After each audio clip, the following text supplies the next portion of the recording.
We're not going to try the case in the press. I doubt that any one of you for a moment have even contemplated the possibility that they have the wrong guy. Again, I'm not gonna speak for the victims. The victims are they'll speak for themselves. Of course, referencing 59-year-old local architect Rex Heuermann, who was arrested and charged with murdering 3 women whose bodies were discovered near Gilgo Beach. Joining us now to provide her insight on this obviously developing story is Alexis Linkletter. Thanks so much for making the time. Appreciate it. My pleasure. Thanks for having me.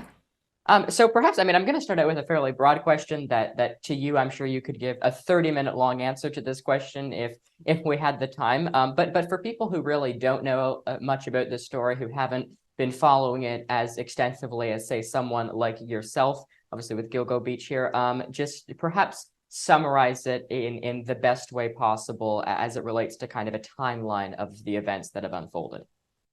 Sure. So beginning in the winter of 2010, bodies started to be discovered along a stretch of highway on the south shore of Long Island. And eventually that led to the discovery of remains belonging to 10 victims in that area. The investigation into this case, the person responsible was labeled as the Long Island serial killer, the Gilgo Beach killer. Several monikers were assigned to the suspect. And it took 13 years for them to make an arrest. And the investigation has been riddled with controversy. Several scandals have plagued the police department that were responsible for investigating the case. And many believe that it should not have taken 13 years for an arrest to have occurred. As of about a month ago, they arrested a suspect named Rex Heuermann for the arrest of 3 of the 10 victims, and he's the main suspect in the 4th. And things have really just exploded in terms of interest in the case since. And you mentioned kind of the 13-year-long period that it took to actually arrest a suspect. The other aspect of this, though, is, you really can't go a day without it being in the news cycle or without hearing about it.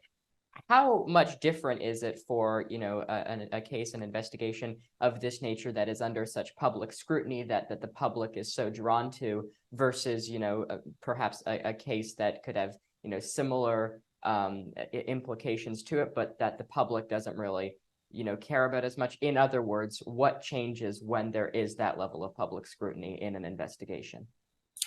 Well, I think in this case in particular, there's so much public interest because one of the police chiefs who were in charge of the police department during the investigation was convicted on criminal offenses. And it turns out that he had an interest in sex workers, and that's what the victims happen to be in this case largely. So I think essentially the sabotage of the investigation is what makes the public so drawn to the case in general. Every serial killer case draws a level of interest, but this is just on another level. And what are you looking for? What are you expecting to come? Obviously, there's, I'm sure, a lot of unknowns for someone like yourself who follows it very closely, but it's been obviously a very long period of time since it happened, but we're still talking about it today. What do you predict the situation will be in 5 years, 10 years from now? And furthermore, what about the families who are involved? Yeah, so we know that the suspect, Rex Heuermann, has pleaded not guilty. We expect this case to go to trial. We expect that, based on the amount of discovery involved in the case, to drag on for quite a long time until it's adjudicated. So that's the first thing we can expect. As far as the family members of the victims, what they're going through is unimaginable.